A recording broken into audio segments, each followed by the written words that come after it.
Welcome back to another episode of WEDO Pay It Forward.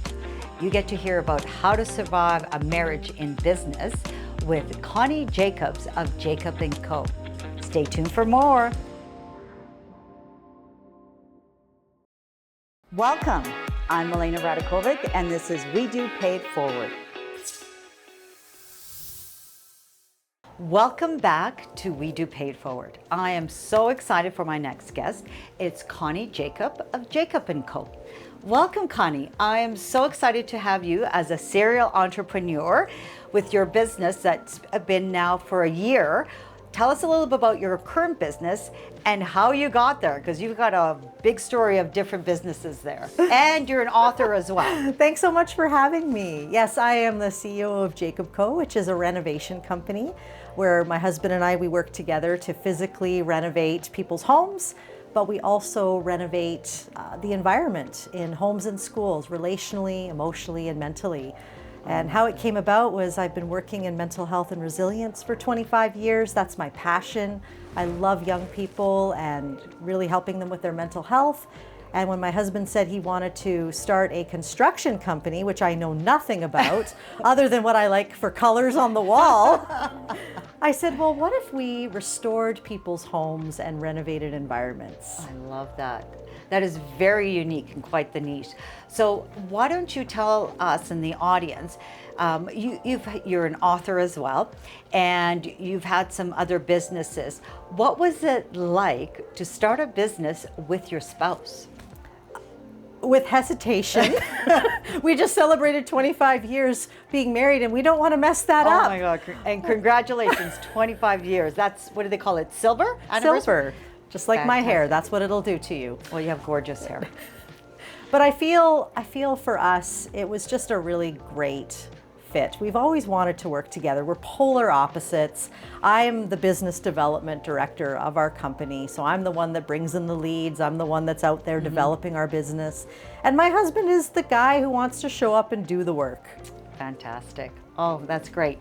And so in our audience, I'm sure there's some people who are thinking of going in business with their husbands or their spouses or significant others.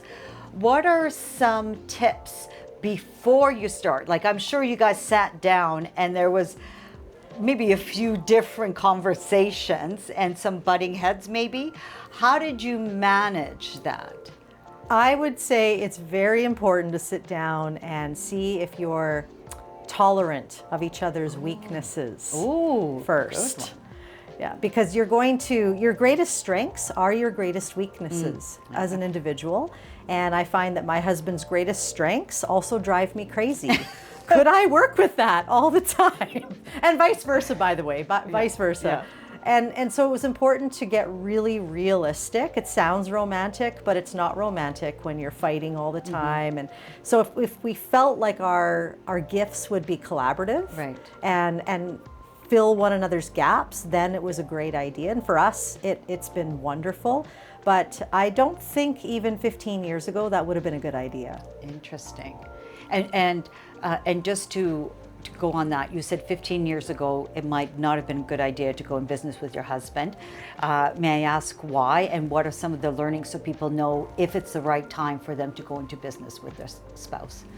Well, for us, we're very different. I'm a visionary, AKA he's called me chaotic. He is very linear, structured, sequential, and I've called him a dream crusher.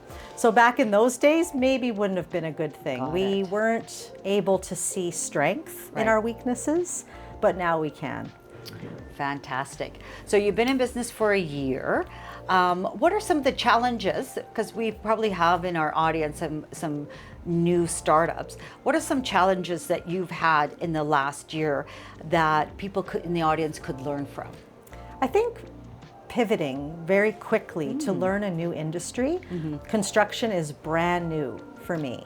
So learning how does the construction industry work?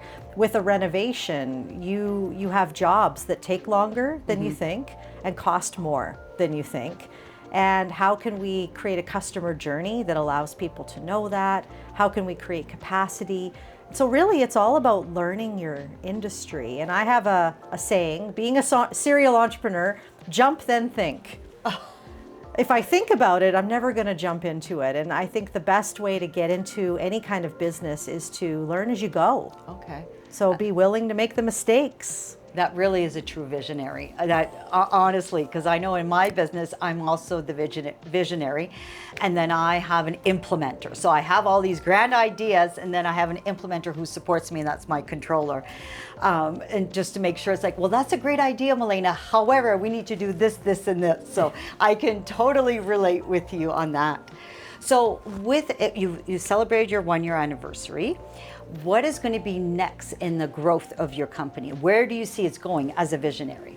I need it to get to a place where we are not the ones doing all the work. Okay. My husband just turned 52.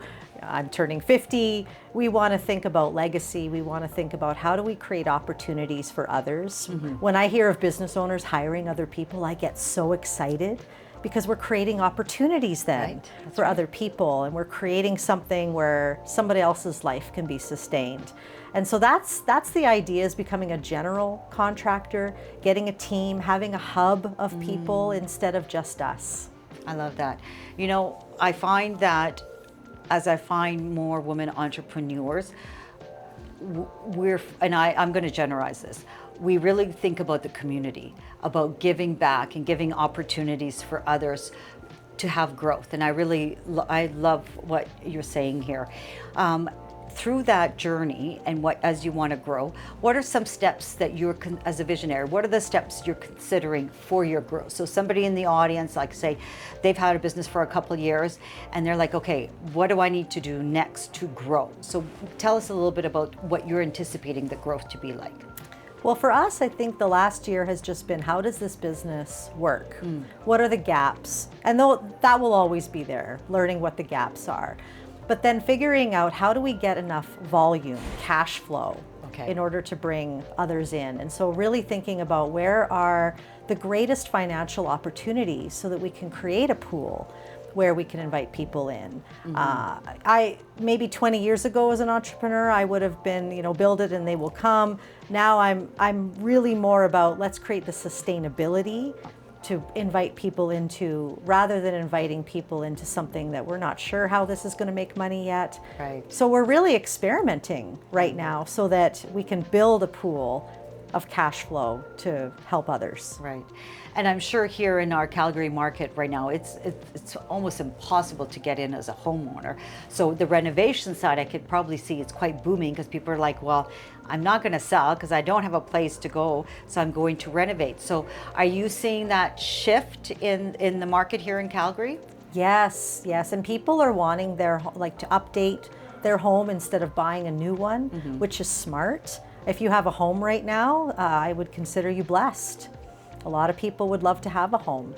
And so really upgrading that and figuring out how can we make this a place, even figuring out how we can leverage people's income through their homes. For example, we're going to build a lane house. We have a lot of yard. And so figuring out how can we use what we already have to create financial opportunities for us, and maybe helping others do that too. Very nice. And so in your growth, you said right now it's you and your husband. So is it a lot of contractors that you probably have? And you said you're building a community. So as you're growing, do you see that you'll be hiring more full-time or contractors? Just so our audience knows, when they're anticipating a growth, should they be looking at bringing in full-time people versus contractors? Is there like a pros and cons to either or both? There is definitely pros and cons to both, and it depends what industry you're in. Okay. I find in construction, a lot of construction workers, they don't want to be a full-time employee. They want to have the freedom to work here and work there. And so for us, we're thinking more of a hub, having a hub of people, plumbers, electricians, cabinet makers, who we can call on at any time as contractors rather than employees. It would be wonderful. I don't know if anyone watches Chip and Joanne, but to have something Yes. like what they have, Yeah. where they have employees. But I would say that's maybe 15, 20 years down the road. But for now, having a hub where we're an alliance for people I like that. who are out there working as electricians and plumbers and getting them steady work. Oh, I like that. That's very nice. Well, thank you so much for joining me. Where can the audience get a hold of you to learn more about your business and about you? Well, the best place would be ConnieJakab.com. So that's, again, it's JAKAB, ConnieJakab.com. And there you can find out all about the different things that we do at the Jakab Co. Fantastic. Thank you so much, Connie. And thank you for audience, and stay tuned for more. Wow, that was amazing information for these such aspiring women entrepreneurs. And if you know someone that you want to hear this great stories from, then go and nominate and sponsor the next woman entrepreneur. And don't forget to go on WeDoCanada.com, join the community, maybe get an apparel or a bracelet, or even just volunteer your time. We'd love for you to join our community.